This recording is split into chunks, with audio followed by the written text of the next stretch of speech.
All right, welcome back. Hope you're all doing well. Hope your trucks are running good, and I really do hope that.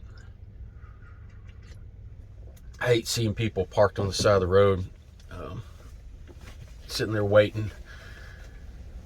Day is ruined.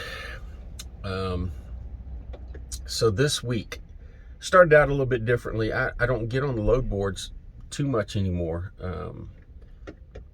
I got my routes I run. Certain agents I work with that I know, runs will be there. But this week started out like that. Had to make a run over to Louisiana, deliver a trailer. The guy who owned this, he buys and sells trailers. He's a little, I'll call him a pipsqueak. He's about 5'2", 120 pounds. Driving an Escalade, wearing his mirrored sunglasses, and he looked like a cokehead, one of those types. He was just, all, talking, wouldn't shut up. So I delivered the trailer into his lot. He had about 5 acres over there. And he said, okay, I'll be there in just a few minutes. And then he texted me, said, hey, he had about 5 or 6 trailers sitting there. He said, hey, I'm going to have you move my trailers over to another part of the lot. I didn't, before he had texted me, his partner who owned the business, he called him his partner, but this guy said, I own the business. Said, don't move these trailers. The lot's muddy. I don't want to move. So when this guy texted me, I said, hey, your partner said he didn't want that done. So he got really snotty with me. Hey, well, I'm the one who wanted it done. And then he said something like, he texted later something like, well, I guess I'll just get a record later on to get it done. So he shows up and he jumps out of his truck. He's all mad. But in those situations, I just, I'm nice as I could be. So I walked over to him and looked down at him and gave him my clipboard, and I said, here's my paper. And I'd already parked the trailer, disconnected from it, everything.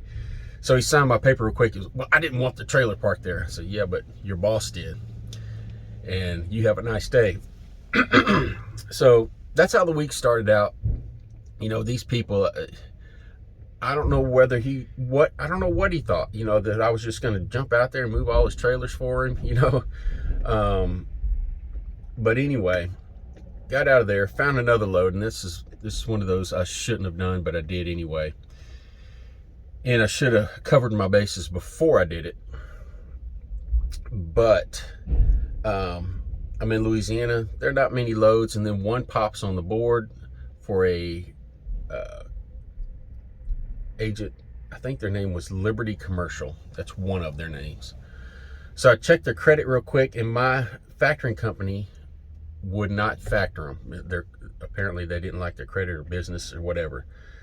And there wasn't much else to choose from. I waited about 30 minutes. Nothing popped on the board. So I called them up, and they said, oh yeah, we need somebody to be over there in an hour.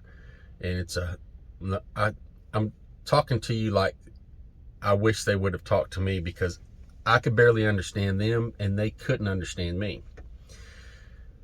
So after about 20 minutes, I told them my bottom line rate, and they kept telling me, oh, we can't do that. Okay, well, I hung up on them, and then a few minutes later they called me back. What time can you be over there? I said, hey, listen, I told you my bottom line rate. I'm not going over there for anything less. And oh, okay, hold on. So they made a call, and then they called me back. Okay, we can do it. And their English was not good at all. I don't know where they're from. But anyway, I got the load. They sent me the address, and I looked at it, and it was an Amazon load. Empty Amazon trailer, move. And I'm signed up with Amazon, but I don't check their board. And I should have. I would have found this load. Amazon rates are pretty horrible. But every once in a while, you get these emergency loads on there, when you're lucky, that pay a good rate. This one, I paid $3 a mile. And I don't know what it paid on the Amazon board, probably $4 a mile, but it was my mistake.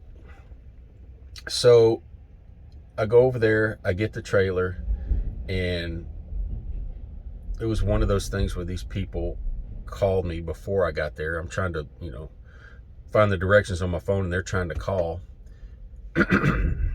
I don't answer. So I get in there, I pick up the trailer. Excuse me. I get about 5 miles down the road, and I get a call from them saying, "Hey, did you pick up the trailer?" And I said, "Yes." And you know that because you're tracking me. That had to do everything through an app. But they said, "Oh, well, we need pictures of the trailer." Okay, so I went to the front left-hand corner, took a picture of the front and the side, did the same thing for the back, took a picture of the back and the side. No, I almost got in the truck and got down just about to leave, and they said, "No, we need a picture of all 4 sides." And I said, "Well, that is all 4 sides." So I got back out, had to take a picture of all 4 sides, sent them the pictures, got rolling down the road, and they emailed me back, "We need a picture of the empty trailer."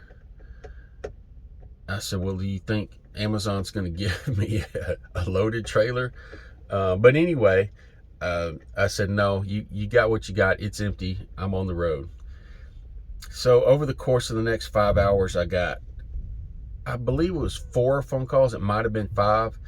And these folks did not speak English well at all. And what they would do is first time they called, "What is your ETA?" And I told them 5 p.m.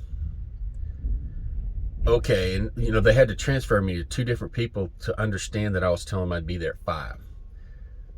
And the next call was, "What time are you going to be there?" "Well, I just told you that, but I'm going to be there at 5. And so they transferred me to another guy who thought he would speak in better English than the first guy. And he said, "Is that Central Time?" And I said, "Yeah, it's Central Time, Arkansas time." And I thought he had it. Well, then, an hour later, he called back again. I said, "This is getting really old." But 30 minutes before I get there, I get a call. "Well, they tried to tell me, yeah, you're already late. And, because of their policy, it was a $150 penalty." And I said, "Listen, I don't know where you're at, but where I'm at, it's only 4:30, and I'm less than 20 miles away from this place. So I'll call you back when I'm done. Don't call me again." So that's what we did. And so I was about to leave. When I dropped the trailer, I was about to leave. I said, "You know what? I better take pictures of this because these people are kind of weird." So I took all kinds of pictures of it. And sure enough, as I'm leaving Amazon, I call them and I say, "Okay, it's 5:03 p.m. Your trailer has been dropped and I am done." "Oh, well, we need pictures." So, I tried my best to satisfy them. And then they sent me a code. They said, "Oh, we don't need to, there's no BOL, just give us this code when you send in for your payment." And so I looked on the carrier packet, and I found all the instructions on how to, invoice them. Like I said, my factoring company would not cover it. So I sent them all the information, and 2 hours later, I get an email, "Can you send us this?" And what I presumed it to be was they're trying to push it off. I asked for the 3-day quick pay. And so I submitted it early on Tuesday and would have gotten paid on Friday. Is that right? Wednesday, Thursday, Friday? Yeah. So what they did over the next few hours, and my assumption is they're trying to put it off so they can pay on next week. So every hour and a half, 2 hours, I get an email, "Can you send us this? Can you send us this?" Finally, I said, "Hey, I followed the directions in your carrier packet on how to submit this invoice. If I don't receive a response before 8 a.m. in the morning that you're going to pay me on Friday, I'm calling Amazon and I'm letting them know about your business practices." 30 minutes later, I get an email saying, "Oh, let me clear this up." And this was in good English this time. "I want to clear this up. We have submitted your invoice and you will get paid on Friday." So, okay, we'll see. But oh my God, Liberty Commercial. I can't remember what else they also. I got an email from somebody named D&M, and so they went by 3 different names. Um, but that's one of those things. Usually, when I'm searching for loads, and there are not many, I not only use DAT, Truck Stop, Truckloads, the major ones. I'll start going to individual websites like Amazon, Uber. Well, not Amazon, but Uber, Convoy, Coyote, all the little ones and all the major truck carriers, just to see what's out there. Sometimes they don't put all their loads on the major load boards. And I just have not been on Amazon in so long, I don't remember my password. But if I would have gone on Amazon, this whole process would have been so much quicker and easier. So now it's a process that I was trying to avoid by getting a factoring company. I don't want to chase down these invoices and these businesses that are overseas who will keep putting you off and putting you off. Luckily, fortunately, I think with this one, because it's with Amazon, if they don't pay me by Friday, I can just go to Amazon and say, listen, these people are messing me around. And Amazon will probably take care of it. But we'll, give them the benefit of the doubt. We'll see. But I'm sure that's what they were trying to do when they kept emailing me, asking me for different things, is just to push off that payment, push it away. They're already charging me 4% on it, which is, most places it's 2%, or some places don't even have a charge for doing quick pay. These people, if I wanted to get paid the next day with these people, they wanted to charge 9%. So yeah, be careful when you're out there. Those credit ratings are there for a reason. And if I get paid on this, I'll consider myself lucky and consider it a lesson. But I'm going to do a real quick look at somebody asked for a load board check in Dallas. So I'm going to do that real quick. Look at the load boards here for Texas. Hey, Kenny, hit the like button. I did. But I'm going to make this short and simple today. I'm going to look out here. I'm just going to do power only loads. Tyler, Texas, I'm going to do a 300-mile range, which will take in part of Oklahoma. Well, let's do 250. We won't do too much. Take in part of Oklahoma, Louisiana, Dallas, Fort Worth, and Houston. It'll get a lot of the area here. Let's look out until next week. Yeah, let's do this right. Okay. And I don't want to run on because when I watch these things, somebody's leaving for work. When I watch these things, I feel like I just keep on repeating the same things over and over. So first I'll say Texas is not a great market. There's a lot of competition down here. And for any kind of freight, it's just not the greatest market. But, you can get some average rates coming out here and sometimes some very good rates. I do stay away from the border towns. McAllen, Edinburgh, Laredo, especially El Paso. There are loads coming out of there, but you're competing with a lot of drivers down there, and the rates aren't that good. But if you get a good rate, it's like going into Colorado or Florida. Get a good rate going in, you don't have to worry about it so much, as long as you get something coming out. All right, Minden, Louisiana to Dallas. I do this one occasionally, not this exact load, but I usually can get this load for power only for $800 to $1,000. Let's take a look, see what this one is. Towaway empty trailer. Yeah, so I mean, as I've said many times, you can't think of these power only loads the same as van. If I was closer to Minden, Louisiana, this pays about, a little less than $3 a mile, but I can get 2 of these a day. If I lived in Minden, I can get this, go to Dallas. There's always something coming back from Dallas going into Shreveport or Minden, and there you got $1,300 in a day for driving 450 miles. So not too bad. Okay, Houston to Minnesota. That one's not paying all that great, but let's take a look at it and see what it might be. Forest River. Okay, it's a travel trailer.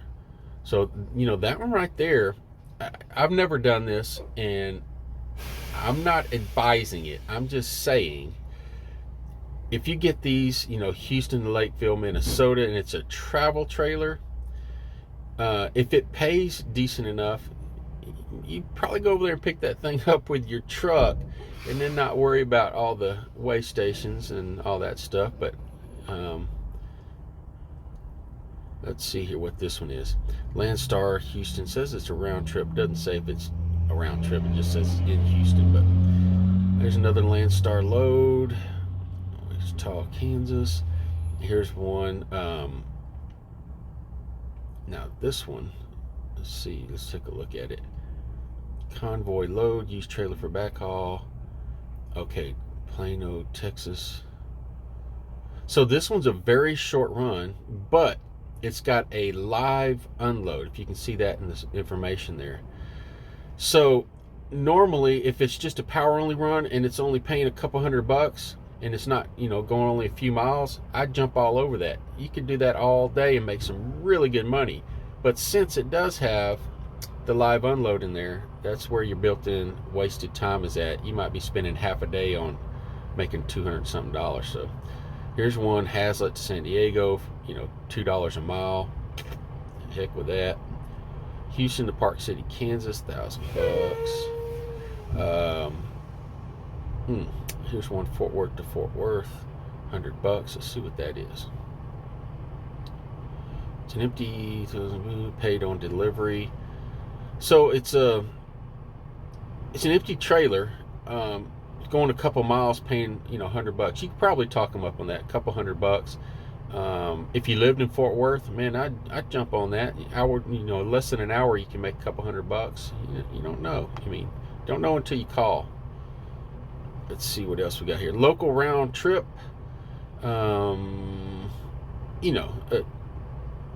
Could be good, could be bad. You don't know until you make a call. $600 might be something you might be able to do a couple of those a day. Let's see here. Houston to Clarksville, 2050. All right, here's one that looks really good. Pasadena, Phoenix, 18th light load, paying good money. I bet you there's a catch. Let's look at it. Loading 120-foot something tank, NF3 on 3 axle chassis, UN9. Oh, there we go. It's a hazmat load. I've checked into hazmat insurance. You're talking an extra $25,000 to $30,000 a year. Could be worth it if you get on the right run, but here's one, Orange to Dayton. You can make a lot of money on this I-10 corridor, Houston to South Louisiana. That is a really good run right there, paying what, almost $6 a mile. Like I said, power only is different than van loads because you're hooked one end, you drop on the other end, no waste of time. Let's take a look at it real quick. Needs fifth wheel RV move. So, very light load right there. Sibling to Oakland. You can make a pretty good living and never leave Texas. The rates aren't that great, but you're not talking about, if you stay on the east side over here, no mountain driving, no rough driving. You're refreshing this board all day, every day, and that gets monotonous. But you can make a good living and never leave Texas. Loads every single day, all day between Houston and Dallas and back and forth, and make some good money doing that if you like driving that interstate. Maryland, I don't go to Maryland. Here's one to Wisconsin, 35,000 pounds. Pays about $275, 50-foot semi trailer with 2 pickup trucks on the deck. That one's not too terribly bad if they've already got the trucks tied down properly. That's going to make you some very good money right there because you're going into a good area. And here's one that's more in my line, Bonham, Texas at Tulsa. Ryan Transportation, I've hauled a couple loads for them. Fairly good rates they give out. This one, Kilgore to Decatur. Let's take a look at this, and I think I know what it is. Need a temp tag. Yeah, So there's a place up in Kilgore. I've picked up a couple of trailers here. They make chip trailers for wood chips, and they want you to get a temp tag. Those are $50. You can go on the Texas website, get you a temporary tag for $50.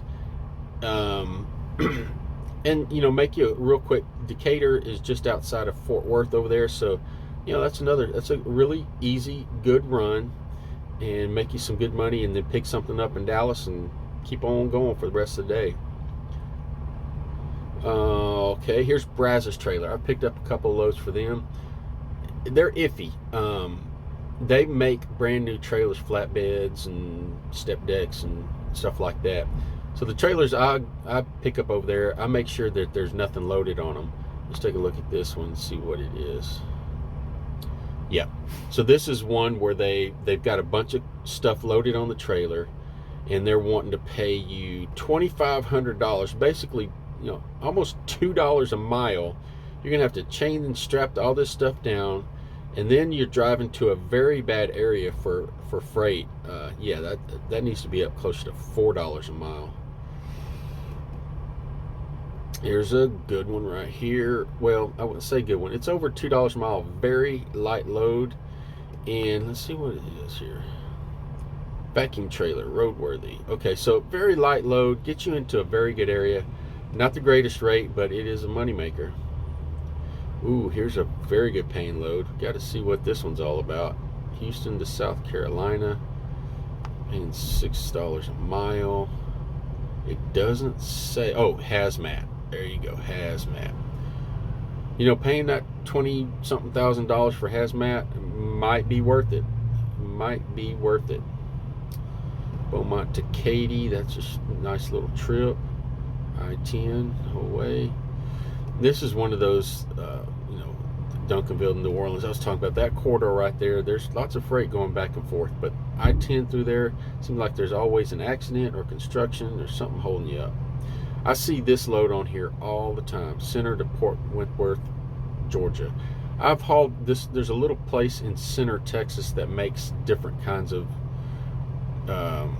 containers and tanks and stuff like that, and I've hauled for them before, usually all flatbed stuff. But it's a good paying load. You're probably gonna need some straps. Let's take a look at it. Stack of 5 container chassis, driver to secure. Okay, yeah, not a bad load there. Here's a Humble to Austin. I've worked with A-Trans quite a bit. They're not going to come off that price. They don't negotiate much. But it's once you leave out of Humble, you're going across country. You're not in traffic until you get right into Austin. So that's not a bad load.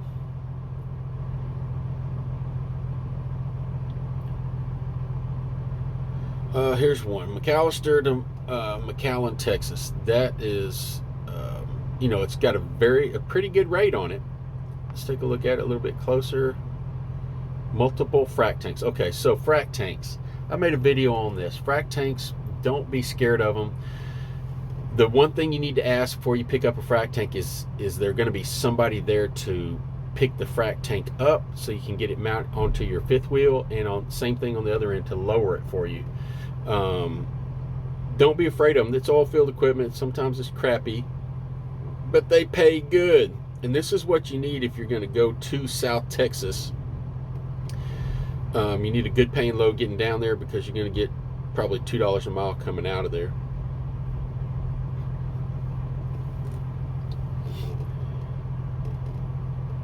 And I mean, there's plenty of loads around. Like I said, Texas is not the greatest area for freight, but there's plenty of loads around to make a good living. Austin to Monroe. This is a TQL load, already paying over $3 a mile. It looks like a good load to me.